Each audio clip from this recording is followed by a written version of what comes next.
Hello दोस्तों, स्वागत है आपका हमारे यूट्यूब चैनल क्वालिटी मोनू पर। आशा करता हूं कि आप सभी लोग ठीक होंगे और खुशहाल होंगे। मेरा नाम है अशोक गुनावत और आज हम बात करेंगे अंगकोर और वाट की। अंगकोर और वाट शायद आप जानते हो कि दुनिया का लार्जेस्ट एक रिलीजियस स्ट्रक्चर है। तो आइए स्टार्ट करते हैं इस वीडियो को। सबसे पहले हम देखेंगे कि व्हाट इज अंगकोर वाट, यानी कि अंगकोर वाट आखिर है क्या चीज। अंगकोर वाट कंबोडिया में स्थित पूरे विश्व का सबसे बड़ा धार्मिक एक स्थल है, यानी कि एक धार्मिक मंदिर है जो पूरे विश्व का सबसे बड़ा है अकॉर्डिंग टू एरिया। और इसी के साथ होने मतलब कि दुनिया का सबसे बड़ा मॉन्यूमेंट होने के साथ ही ये एक वर्ल्ड में एक बहुत ज्यादा अपनी एक अलग पहचान रखता है। अंगकोर वाट डेडिकेटेड है भगवान विष्णु को। ये एक हिंदू टेम्पल है। कंबोडिया ने अपने देश के नेशनल फ्लैग में भी इस मंदिर को जगह दी है, अपने राष्ट्रीय गौरव को पूरी दुनिया को दिखाने के लिए। अगर आप देखेंगे कंबोडिया का मैप तो इसमें आपको दिखेगा बिल्कुल सेंटर में जो अंगकोर वाट है उसको प्रदर्शित कर रखा है। अब क्योंकि ये दुनिया का सबसे बड़ा धार्मिक मंदिर है, इसी कारण जो इसकी पॉपुलैरिटी है वो बहुत ज्यादा है, जिस वजह से टूरिस्ट बहुत ज्यादा अट्रैक्ट होते हैं अंगकोर वाट को देखने के लिए। इसी के साथ ये यूनेस्को की वर्ल्ड हेरिटेज साइट में भी लिस्टेड है। जैसा कि मैंने आपको बताया कि ये टेम्पल हिंदू टेम्पल है और ये जो कंबोडिया में स्थित है, परंतु बाद में इस पर बुद्ध का भी प्रभाव पड़ता है। बुद्ध दार्शनिक भी बहुत सारे बुद्ध दार्शनिक और जो बुद्धिस्ट भिक्षु थे, बाद में उन्होंने इसके अपनी रेसिडेंट किया और वहां पर कुछ सालों तक ये रहे भी। अब हम देखते हैं अंगकोर वाट के कुछ बेसिक्स, जैसे कि एफिलिएशन, यानी कि इस मंदिर का संबंध किससे। इस मंदिर का बेसिकली संबंध है हिंदू धर्म से और इसी के साथ साथ इस पर बुद्ध धर्म का भी काफी गहरा प्रभाव रह चुका है। इसके डायटी है भगवान विष्णु। लोकेशन है इस मंदिर की सिम रीप पर कंबोडिया में। और इसका जो आर्किटेक्चर है यानी कि इसकी बनावट है वो खमेर और चोला स्टाइल में बनी हुई है। जैसे कि आप जानते हैं कि चोला ने बहुत सारे भवन निर्माण करे, बहुत सारी महल बनवाए, बहुत सारे टेम्पल बनाए जो ज्यादातर की भगवान विष्णु को डेडिकेटेड किए हुए हैं। और जो उनके क्रिएटर थे वो थे सूर्यवर्मन द्वितीय और जयवर्मन सेवंथ। वैसे इसके क्रिएटर तो बहुत सारे हुए लेकिन मुख्य तौर पर इन दो का ही नाम आता है। और ये स्टैब्लिश्ड हुआ था करीब 1122 से लेकर 53 एडी के बीच में।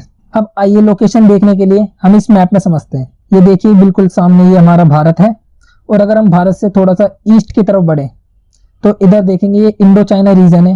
यहाँ पर एक देश पड़ता है कंबोडिया। अब हम ये कंबोडिया पर जूम करेंगे सिम रीप पर और ये थोड़ा सा और जूम करेंगे तो ये टेम्पल है अंगकोर वाट। एक मिनट थोड़ा सा और जूम करता हूँ मैं। हाँ, ये है अंगकोर वाट का टेम्पल। ये बिल्कुल जो आप चारों तरफ देख सके ये एक खाई है और उसके ठीक बीच बीच में बना हुआ है ये टेम्पल। ये जहाँ पर मैंने इस टाइम जूम कर रखा है ये मेन जो कैंपस है टेम्पल का, ये वो है। जैसे कि आप देख सकते हैं टेम्पल है बिल्कुल एक चकोर इसका स्ट्रक्चर है जो कि चारों तरफ से आप देख सकते हैं कि जंगल से घिरा हुआ है। ये तीन इसके जो मेन वो है वो आपको दिख ही रहे होंगे। ये आप इसकी एक इमेज देख सकते हैं। ये अंगकोर वाट के गर्भगृह की इमेज है बाहर की तरफ से। इसमें आप देख सकते हैं कि तीन ऊंचे ऊंचे शिखर बने हुए हैं, जिसमें से एक सबसे प्रमुख शिखर है वही उसी के नीचे इस टेम्पल का गर्भगृह है जिसमें भगवान विष्णु की प्रतिमा लगाई हुई है। ये दूसरी फोटो में आप देख सकते हैं, ये ड्रोन से ली हुई फोटो है। इसमें आप इसका पूरा स्ट्रक्चर देख सकते हैं जो मेन टेम्पल है अंगकोर वाट का। अब आप इस इमेज में देख सकते हैं जो लेफ्ट की तरफ इमेज है इसमें भगवान विष्णु की एक मूर्ति है जो कि उस मंदिर की मेन मूर्ति है, ये गर्भगृह की मेन मूर्ति है। और आप दूसरी तरफ देख सकते हैं कि भगवान विष्णु योग की मुद्रा में बैठे हुए हैं, उनके ऊपर शेष नाग है, जिससे पता चलता है कि कंबोडिया में भी भारतीय संस्कृति का कितना गहरा प्रभाव था।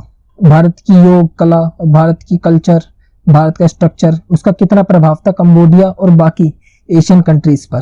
अब हम इसका परिचय लेते हैं कि अंगकोर वाट आखिर है क्या। अंगकोर वाट और अंगकोर थोम एक अवशेष है भारतीय इतिहास के और भारतीय टेम्पल के जो कि कंबोज में हुआ करता था। अब ये अंगकोर थोम क्या है। अंगकोर थोम प्राचीन राजधानी है कंबोज की। इसके लिए मैं बाद में एक सेपरेट वीडियो जरूर बनाऊंगा।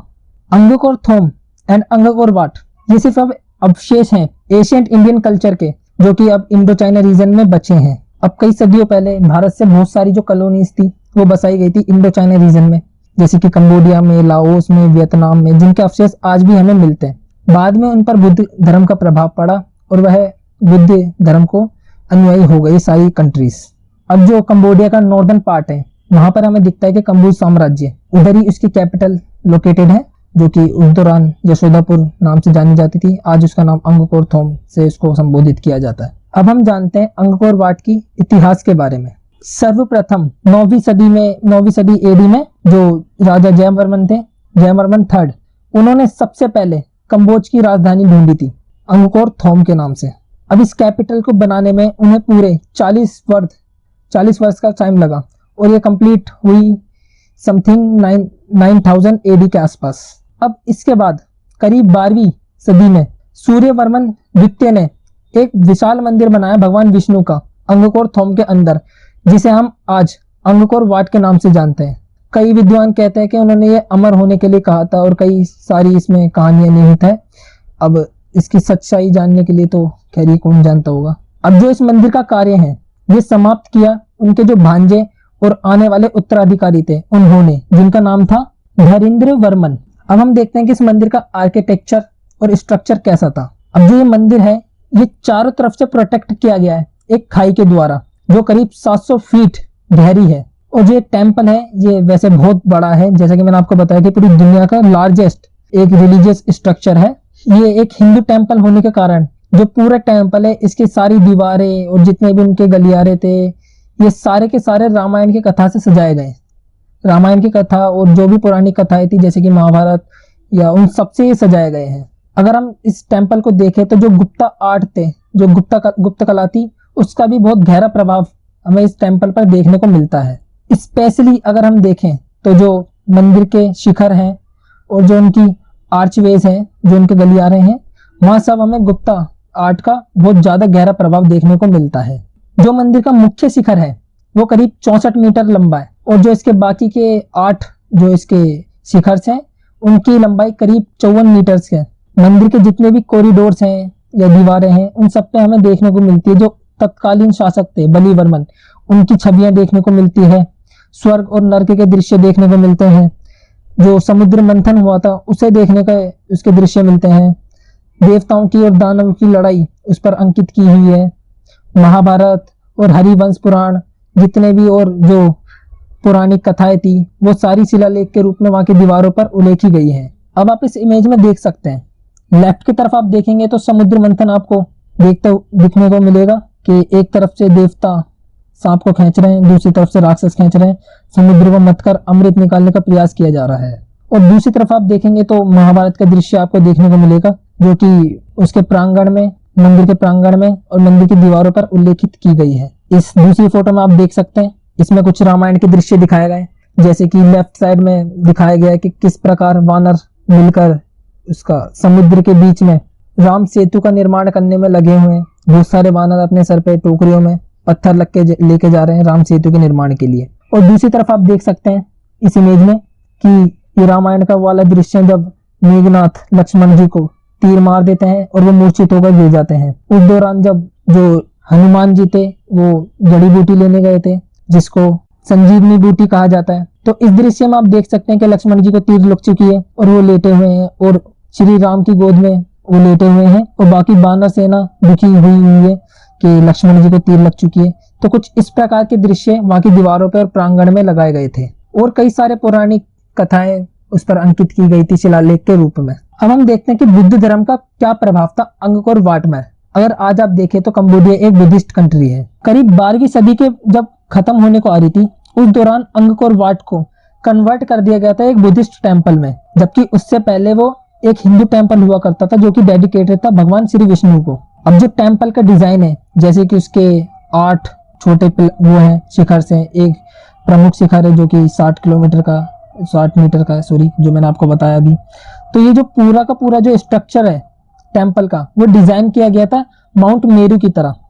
अब पुरानी कथाओं में कहा जाता है कि जो माउंट मेरू है वो देवताओं का घर है। अब हिंदू धर्म में भी ये अवधारणा है और बुद्ध धर्म में भी। अब अगर हम कई जगह देखें टेम्पल में तो बहुत जगह जो भगवान बुद्ध है उनके स्टैचूज पाए जाते हैं पूरे टेम्पल में। यानी कि जो आप उसका मेन स्ट्रक्चर देखेंगे वो है तो भगवान विष्णु की, लेकिन अगर आप उसका फेस देखेंगे तो आपको देख के ऐसा लगेगा कि वो बुद्ध रूप में भगवान विष्णु है। और बाद में जैसे जैसे कंबोडिया में बुद्ध धर्म का प्रभाव बढ़ा वैसे वैसे जो बुद्ध मॉन्क्स थे वो आकर्षित हुए अंगकोर वाट की तरफ। और वो उन्होंने वहां पे रहने की ठानी और धीरे धीरे अंगकोर वाट एक मिक्स्ड कल्चर का टेम्पल बन गया जो कि बुद्ध और हिंदू धर्म दोनों को डेडिकेट करता था। तो दोस्तों यह है इस वीडियो का अंत। आशा करता हूं कि आप सभी लोगों को ये वीडियो पसंद आएगी। यदि आपको इस वीडियो की पीडीएफ चाहिए तो आपको हमारे टेलीग्राम चैनल पर मिल जाएगी, लिंक हमने नीचे डिस्क्रिप्शन में भी रखी है। So finally thank you for watching.